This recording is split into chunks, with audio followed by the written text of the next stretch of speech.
veux justement un monde meilleur, commence-toi par changer. Tu vois, c'est un peu la citation de Gandhi, soit le changement que tu veux voir dans le monde. Elle résume tout, en fait, cette citation. C'est pas genre une belle phrase comme ça, quoi. Cette Ouais, ouais. citation, elle résume tout ce qu'il faut faire, en fait. Si chaque citoyen conscientise qu'il a une responsabilité citoyenne de Ouais. s'occuper de lui, le C'est monde, il clair. change en une génération. En 25 ans, on change tout. Et Ouais. là, il y a encore beaucoup de boulot, évidemment, il y a encore beaucoup de travail, hein. Mais on va dans cette direction. Je pense que les Oui. prises de conscience s'accélèrent de plus en plus. Mm. Les gens prennent conscience de plein de choses au niveau de l'alimentation, de la Mm. santé, de l'éducation, de l'environnement, etc. Et donc, je pense qu'on, je sais pas, si on se faisait un live là dans 15 ans, on verrait qu'il y a eu plein de progressions. Ouais. Très... L'entrepreneuriat, ça a été le moyen pour toi évident de pouvoir véhiculer tout ce que tu es en train de dire là? Je pense que c'est le moyen le plus évident et je pense que c'est, en tout cas pour moi, hein, bien sûr, hein, ça n'engage que moi, pour moi ce n'est que le moyen le plus efficace, on est vraiment libre. Parce que tout est une question de liberté, on peut faire les choses mais si on n'est pas libre, c'est pas la peine et comme on est on parle de quelque chose de très important, on parle de la question noire, Ouais.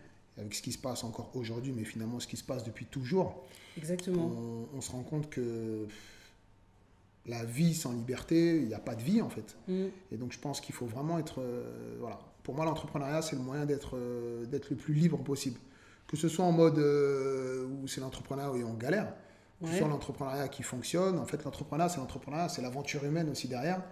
Mais c'est être libre. Et quand on est de libre, je pense que ça n'a pas de prix en fait. Peu importe les difficultés qu'on peut rencontrer, que ce soit... les plus classiques financières ou matérielles ou structurelles ou en termes d'équipe, etc.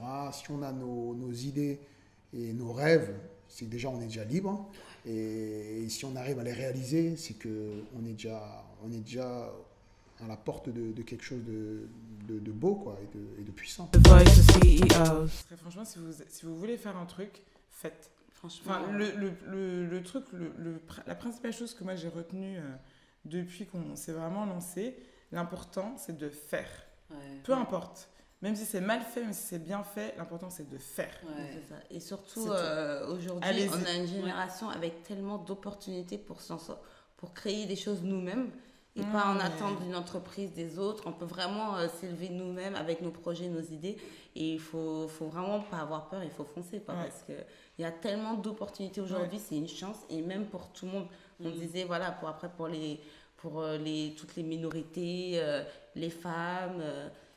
on peut tout faire aujourd'hui avec beaucoup de confiance, de l'idée et voilà, de l'envie et c'est parti. Conseil, armez-vous de patience. Deuxième conseil, il faut de l'argent. Il faut de l'argent. Deuxième conseil, donc économisez un peu. Et troisième conseil, n'écoutez pas comment je peux dire ça? N'écoutez pas forcément les gens. Allez-y selon votre flair à vous, parce que tout n'est pas bon à entendre. C'est vrai qu'on va beaucoup vous conseiller, beaucoup vous dire des choses, tout n'est pas bon à prendre. Étudiez ce qu'on vous dit, prenez ce qu'on vous dit, mais vraiment analysez et ne prenez pas tout. C'est à peu près les 3 seuls conseils que je peux vous donner. Sinon, on va faire Atalaco, Oui, bon, ok, d'accord. Atalaco mutuel. Ok. Mais ce qui est assez incroyable aussi, ce que je trouve, j'ai trouvé très intéressant chez toi, c'est la capacité de voir le potentiel chez les gens, tu vois. Même quand toi, tu es un peu en train de naviguer, tu n'es pas trop sûr.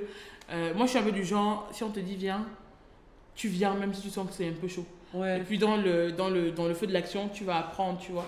Mais il y avait tout ce truc, tu vois, on était toute une petite clique là. Ouais. Tu décelais très rapidement notre potentiel, mais tu étais un peu genre Google, you can do it, we can make it. Et là, on était là, on peut pas make it. Mais tu sais, c'est on peut pas marrant. make it. Et toi, tu dis, we can make it. Non, mais Diane Audrey, je te dis, chef est une femme, on va arriver là. Et pour arriver là, t'es là. C'est D'accord. ouf, hein, parce que en fait, j'ai l'impression que tu parles de quelqu'un d'autre. Non, mais c'est ça, c'était toi, c'était complètement toi. Et je trouve que tu n'as pas changé, donc c'est bien. Le leadership qui, pour moi, se manifeste de plusieurs façons. Et le fait que tu sois la présidente d'Oser l'Afrique, pour moi, c'est une expression vraiment du leadership. D'accord. Donc, je voulais que tu nous expliques un peu comment toi, tu vis ça au quotidien, dans ta mission de présidente, et puis du coup, dans les missions de l'association. Comment tu vis ça au quotidien? Alors, pour moi, le président a différents rôles. Le premier rôle, c'est d'impulser les projets associatifs en réponse à la mission de l'association. Donc vraiment d'impulser les projets, de donner un peu le rythme et la dynamique à l'ensemble du groupe. Pourquoi ? Parce que c'était le premier nom qui m'était venu quand j'ai voulu ouvrir le restaurant. Donc au début j'ai voulu ouvrir un restaurant parce que avec la restauration c'était quelque chose qui m'importait puisque j'ai toujours voulu être mon propre patron. Et puis ensuite je me suis dit faut que je fasse quelque chose qui me ressemble. Ce sera plus facile d'y aller tous les jours parce que je vais sûrement y aller beaucoup plus que sur 25 heures sur 24. Voilà. Ah oui, moi c'est d'abord mes enfants et tout, c'est fort. Quand ils sont nés, je te dis oui. Donc je leur rappelle toujours, mes gars, avant vous étiez là. Et puis vous serez grands, vous allez partir. Moi je vais pas voir pleurer désespérément. Non, de croire que vous viendrez tous les jours. Salut maman, comment tu vas? Que vous allez m'appeler tous les jours. Salut maman. Non, ça c'est pas vrai. Non, mais c'est faux. Ouais. Mais j'ai même hâte, partez. En plus, on va vivre ma vie. Cassez-vous. Et du coup, il y en a qui disent ouais, mais moi j'ai hâte et tout. Conversion, donc on vient de la communication et du marketing, donc on a fait des écoles de commerce et on a appris le métier assez vite. Pourquoi ? Parce qu'on avait des objectifs à atteindre et donc du coup on a vraiment travaillé très dur, on a fait nous-mêmes des écoles avec des formatrices très bien, mais les écoles moins bien on trouvait. Et avec l'expérience, vu qu'on prenait un petit peu d'assurance, on avait beaucoup de clientèle, on s'est dit on a vraiment quelque chose à apprendre à ces filles-là. En France, le niveau il est pas top, les écoles elles sont pas en accord avec ce que veulent les clientes. Il y avait un manque sur le marché.